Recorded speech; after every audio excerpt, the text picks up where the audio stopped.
বাবারা, কবি চন্দ্রতীর মানুষেরা আল্লাহ পাকের হুকুম মানতে হলে, নবীর আদর্শ মতন জীবন গড়তে হলে, চলতে হলে, নিজের জীবনকে সুন্দর করতে হলে আল্লাহ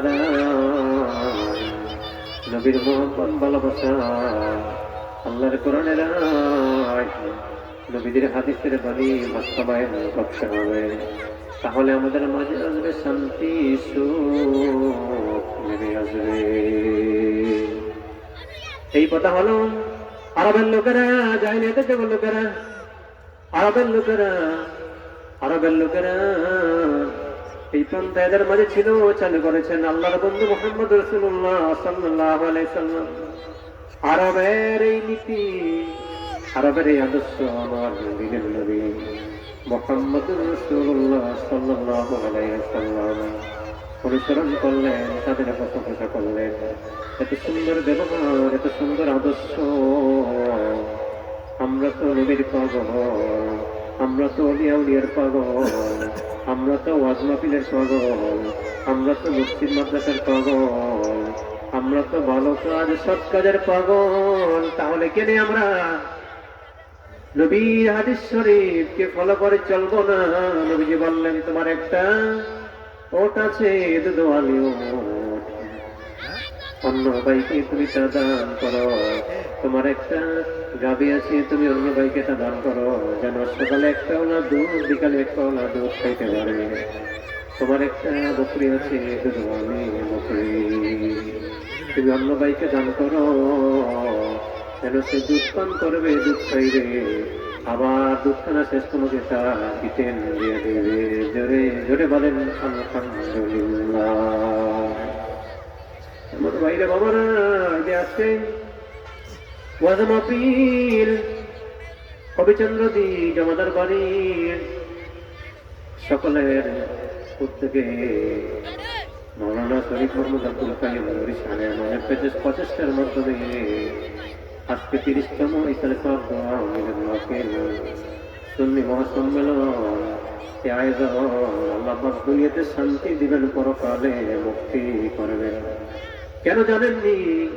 আল্লাহ তো হাসরের দিন বান্দার ভালো কাজ, সৎ কাজকে উসিলা করে আল্লাহ বান্দা বান্দিকে মাফ করিয়া দিবে।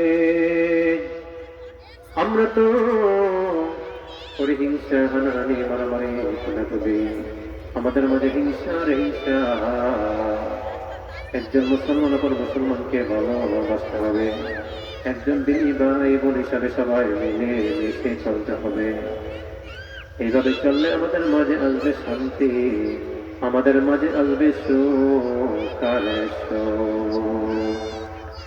আসুন আমরা সকলে হিংসা বিদ্বেষ ছেড়ে দিয়ে একে অপরের সঙ্গে আন্তরিকতা, ভালোবাসা নিয়ে কাঁধে কাঁধ মিলিয়ে চলবো।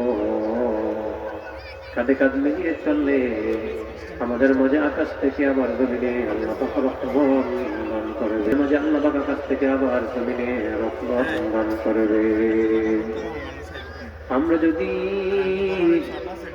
কুতাকুতি করি, হানাহানি করি, মারামারি করি, ভালো কাজ নিয়ে, ওয়াজ মাহফিল নিয়ে, মসজিদ মাদ্রাসা নিয়ে, দিনী কাজ নিয়ে, নেক আমল নিয়ে যদি আমরা এই কাজগুলো করি, তাহলে আল্লাহ পাক আমাদের মাঝে রহমত দিবেন না, আমাদের মাঝে অশান্তি দিবেন। কেন জানেন না? আল্লাহু লা ইউহিব্বুল মুমিনিন, আল্লাহ তো মুমিনদের ভালোবাসেন। আল্লাহু লা ইউহিব্বুজ জালিমিন, আল্লাহ তো জালিমদের ভালোবাসেন না।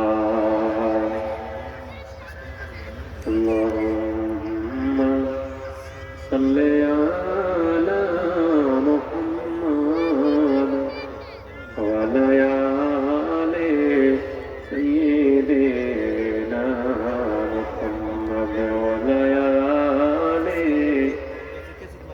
সাইয়্যিদিনা মুহাম্মাদ বিসামিসির বিসামিসি কাটাইলাম জিন্দেগি, সময় থাকতে না করিলাম বন্দেগি। সময়টা পেতে না করিলাম তুমি পরে আল্লাহুম্মা সাল্লি আলা মুহাম্মাদ ওয়া আলা আলি সাইয়্যিদিনা মুহাম্মাদ করবাবারি করবাগর করবাকি বলেন তো আল্লাহ করবাবারি করবাগর করবাকি অন্ধকারে তো গরে হবে বসতি জরে অন্ধকারে তো গরে হবে বসতি জরে আল্লাহুম্মা সাল্লি আলা মুহাম্মাদ ওয়া আলা আলি সাইয়্যিদিনা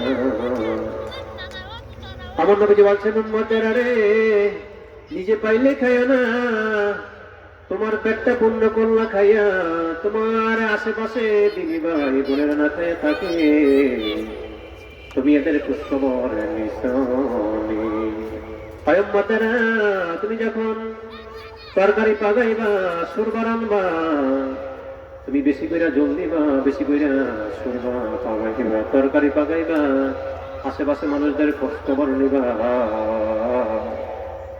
হযরতে আবু যার গিফারী রাদিয়াল্লাহু তাআলা হতে বলেছেন আমার নবীজি বলছেন সাহাবীরা সুরবা বেশি করে রান্না তরকারি বেশি করে পাকাইবা তোমার আশেপাশে মানুষদের খোঁজখবর নিবা তাকেও তুমি এখান থেকে কিছু দান করবা ইসলাম দেখেন কত সুন্দর নবীজির আদর্শ কত সুন্দর কোরআন হাদিসের আইন মতন চললে দুনিয়াতে শান্তি পরকালে হবে আমাদের মুক্তি।